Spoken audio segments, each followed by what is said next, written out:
आज की इस कथा में हम जानेंगे कि नारद जी को श्राप कैसे मिला और क्यों मिला, किन कारणों से मिला। तो आइए हमारे साथ कथा का आनंद उठाएं। नारद शाप दीन्ह एक बार, कल्प एक तिहि लगी अवतार। एक कल्प में देवी नारद जी ने भगवान को शाप दिया, इसलिए भगवान का अवतार हुआ। ये तीसरा कारण। चौथा कारण सुनाता हूं। बाबा बोले रुकिए, मैया बोली रुकिए रुकिए रुकिए। क्या बोले? गिरजा चकित भई सुनि बानी। मेरे गुरुदेव भगवान नारद जी ने भगवान को शाप दे दिया। अब यहां पर निष्ठा दर्शन करिए। मां सुनी कि नारद जी ने शाप दे दिया मेरे गुरु जी ने, तो मां ये नहीं बोल रही कि मेरे गुरु जी ने गलत काम किया, भगवान को शाप दे दिया।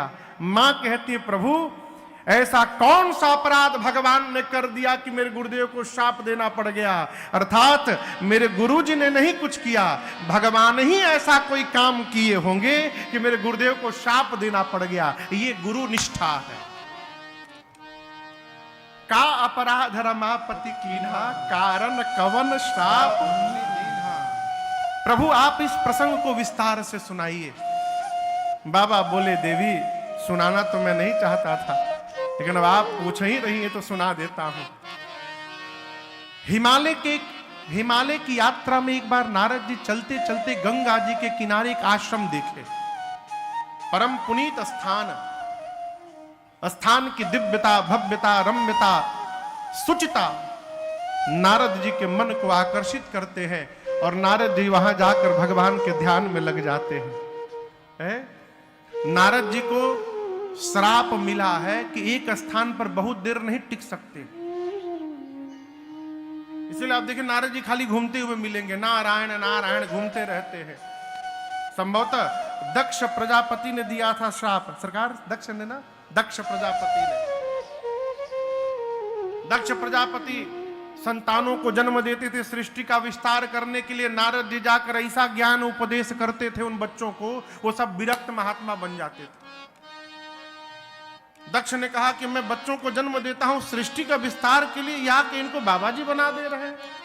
श्राप दे दिया, एक स्थान पर बहुत देर टिकोगे ही नहीं, न टिकोगे न प्रवचन दोगे। लेकिन यहां दर्शन करिए, सुमिरत हरि है श्राप गति बाधी, सहज विमल मन लागे समाधि। श्राप की गति रुक गई हो। स्थान पर आश्रम में नारद जी खड़े भये और समाधिस्थ हो गए, समाधि में चले गए। नारद जी को समाधि में जाते, तपस्या करते देखते देवराज इंद्र डर गए, कहीं नारद जी तपस्या करके भगवान से मेरी कुर्सी न मांग ले। आप में कोई नेता नहीं है ना, क्षमा करिएगा, कुर्सी पर बैठा आदमी केवल कुर्सी के बारे में सोचता है। इंद्र ने तुरंत कामदेव को बुलाया, कहा जाइए नारद जी की तपस्या तोड़िए। कामदेव आए, पूरी कला का विस्तार की अप्सराएं नृत्य करने लगी। काम कला कुछ मुनि ही न व्यापी।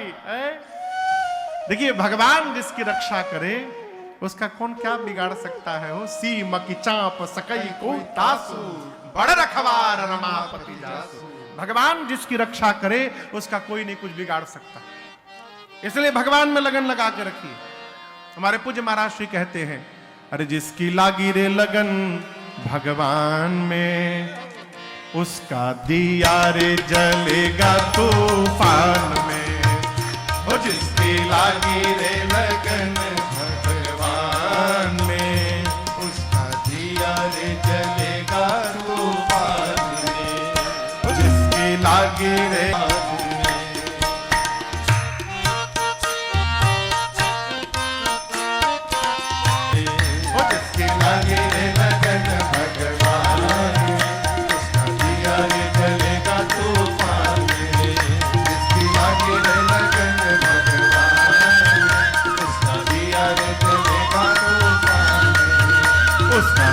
रे जलेगा तूफान में, उसका दिया रे जलेगा तूफान में। अरे जिसकी लागी रे लगन भगवान में, उसका दिया रे जलेगा तूफान। नारद जी के सामने काम परास्त हो गए और जब कलाओं से प्रभाव से समाधि नहीं तोड़ पाए तो नारद जी के चरणों में दंडवत कर गए, कामदेव प्रणाम कर लिए। अब यहां देखिए, नारद जी के समाधि को काम के प्रभाव ने नहीं तोड़ पाया, लेकिन कामदेव के प्रणाम ने तोड़ दिया। ये प्रसंग कहता है जीवन में जब प्रतिष्ठा मिलने लगे तो और सावधान होने की आवश्यकता है। प्रणाम किए नारद जी, आंख खोले, काम हमारे चरणों में, क्या है हो? कामदेव ने पूरी बात बताई। नारद जी मुस्कुराए, कहे कामदेव तो शंकर जी की भी समाधि नहीं तोड़ पाए थे, हमरो नहीं तोड़ पाए, लेकिन शंकर जी क्रोधित हो गए थे, मैं मुस्कुरा रहा हूं। यानी शंकर जी केवल काम पर विजय किए थे, मैं काम और क्रोध दोनों पर विजय प्राप्त कर लिया हूं, शंकर जी से आगे निकल गया। कामदेव को विदा किया नारद जी ने और सोचा जिनका रिकॉर्ड तोड़ा हूं उन्हीं से बता दूं। पहले पहुंचे कैलाश। शंकर जी सोचे राम जी के भगत आए हैं, राम कथा सुनाएंगे, लेकिन आज नारद जी ने काम कथा सुनाई। बाबा सुनते रहे, कहे देखिए नारद जी, हमको तो सुना दिए हैं, भगवान से ना सुनाइएगा। चर्चा प्रारंभ भी यदि हो जाए तो दूसरी बात प्रारंभ करके मैटर को पलट दीजिएगा। नारद जी कुछ बोले नहीं, मन में सोचे कि जलन हो रही है इनको, इन्हीं सोच चाह रहे हैं कि हमारी इस उपलब्धि को संसार जाने। शंकर जी मना किए थे, भगवान को न बताइएगा। नारद जी पहुंचिए तो गए भगवान के पास। एक बार कर बीना, एक बार बीना बजाते श्रीमन नारायण नारायण नारायण, श्रीमन नारायण नारायण नारायण। गावत हरि गुण गान प्रवीणा, गावत हरि गुण गान प्रवीणा। क्षीर सिंधु गवने मुनिनाथा, क्षीर सिंधु गवने मुनिनाथा। जहाँ बस श्री निवास श्रुति माथा, जहाँ बस श्री निवास श्रुति माथा। श्रीमन नारायण नारायण नारायण, श्रीमन नारायण नारायण नारायण नारायण नारायण नारायण नारायण करते करते क्षीर सिंधु पहुंच गए। कौन कौन? नारद जी। यहां गोस्वामी जी कहते हैं हरस मिले उठी रमा। नारद जी आए तो भगवान शेष सैया से नीचे उतर के जाकर के नारद से मिले, नारद जी से मिले।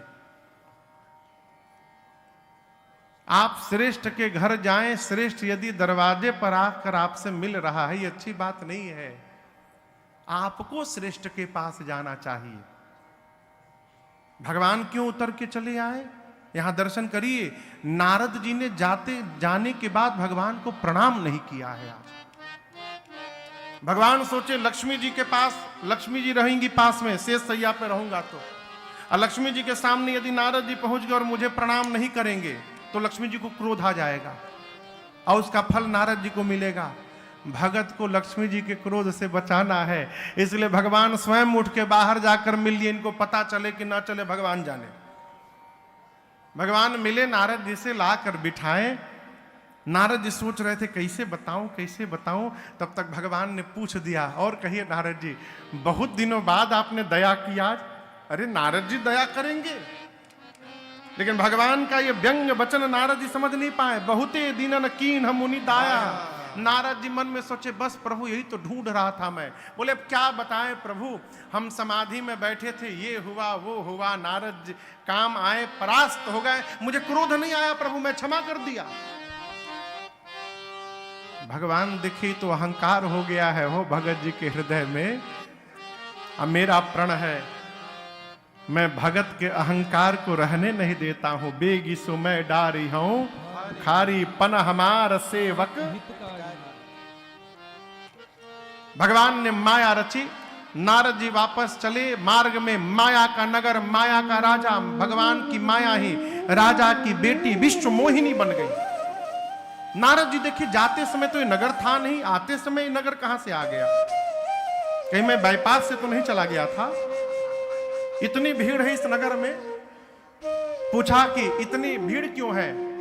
उसने कहा कि देखिए, हमारे महाराज की बिटिया का स्वयंवर है, दीप दीप के राजा आए हैं। नारद जी गए भीतर राजमहल में। महाराज ने स्वागत किया, बेटी विश्व मोहिनी को बुलाकर कहा, मेरी बिटिया की हाथ की रेखा तो थोड़ी देखिए। नारद जी पकड़े हाथ और देखने लगे चेहरा। राजा जी ने कहा कि चेहरा नहीं, हाथ देखना है। उस कन्या की हाथ की रेखाएं कह रही थी कि जो अमर होगा, तीनों लोग जिसकी पूजा करेगा, युद्ध में जिसको कोई परास्त नहीं कर सकता, वही कन्या का पति होगा। नारद जी इसको पढ़ लिए उल्टा। नारद जी का पढ़ लिए, जिससे विवाह हो जाएगा वही अमर हो जाएगा, उसको कोई युद्ध में परास्त नहीं करेगा, तीनों लोग का स्वामी बन जाएगा। इसको तो छिपा गए। अब मन गढ़ंत झूठी मूठी बात बताकर वहां से चले और सोचने लगे टाइम नहीं है। हे विधि मिलई कवन विधि बाला, टाइम नहीं खे, जप तप कछु न होई तेहि काला। समय नहीं है कि तपस्या करके वरदान मांग लो, समय निकलते जा रहा है। हे भगवान, कौने विधि से प्राप्त होगी ये कन्या? लेकिन आपको यहां एक बात बताऊं, नारद जी के जीवन के भजन का प्रभाव एक विश्वास जगा दिया, और ये विश्वास हमको आपको जगाना है। नारद जी कहते हैं, इस अवसर पर भगवान को छोड़कर मेरी कोई सहायता करने वाला नहीं है, यही अवसर सहाय सोई हो।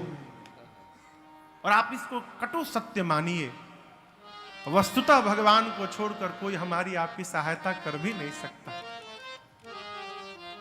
सूरदास जी महाराज कहते हैं, अरे उधो मैंने सब कारे अजमाए, मैंने जितने काले हैं सबको अजमाया है।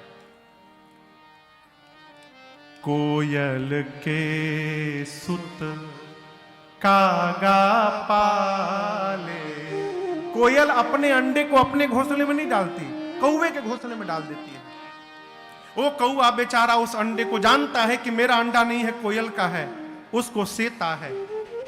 अंडे को फोड़कर कोयल के बच्चे बाहर निकलते हैं, बेचारा कौवा दौड़ दौड़ कर उन बच्चों के लिए दाना लाकर उनको खिलाता है। कोयल के सुत कागा पाले, चुनी चुनी चुगा चुगा।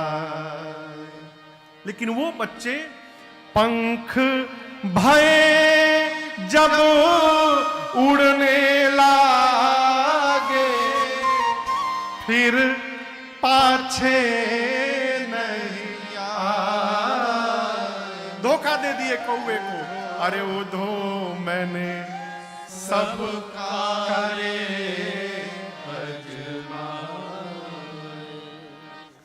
काले केश शीस पर सोहे, रोज इतर फूले लगा। बचाते हैं बालों को। ये कारे भी भय नहीं अपने, अंत में श्वेत रंग दर्शाए, उधो मैंने सब कारे अजमाए। अंत में सूरदास जी कहते हैं, संसार में जितने काल हैं उन कालों का भरोसा मत करना, विशेष करके इस काले से। कारे की प्रतीति न करियो, कारे जहर भरा। पूरे ब्रह्मांड में एक ही काला है जो वहां मंदिर में बैठा है। सूर कहे कारे की महिमा, सूर कहे कारे की महिमा, उस कारे